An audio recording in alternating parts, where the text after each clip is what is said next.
Eluru MP Kotagiri Sridhar Babu పర్యటించారు. వైఎస్ఆర్సీపీ చింతలపూడి నియోజకవర్గం incharge కంబం విజయరాజ్ తో కలిసి పలు గ్రామాల్లో అభివృద్ధి కార్యక్రమాలు ఎంపీ శ్రీధర్ పాల్గొన్నారు.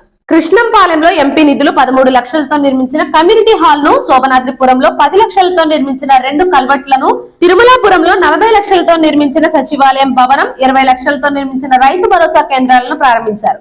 ఈ సందర్భంగా ఎంపీ శ్రీధర్ బాబు మాట్లాడుతూ అభివృద్ధి లక్ష్యంగా ప్రభుత్వం పరిపాలన చేస్తుందని అన్నారు. ఈ కార్యక్రమంలో పలువురు ప్రజా ప్రతినిధులు, వైఎస్ఆర్సీపీ శ్రేణులు పాల్గొన్నారు.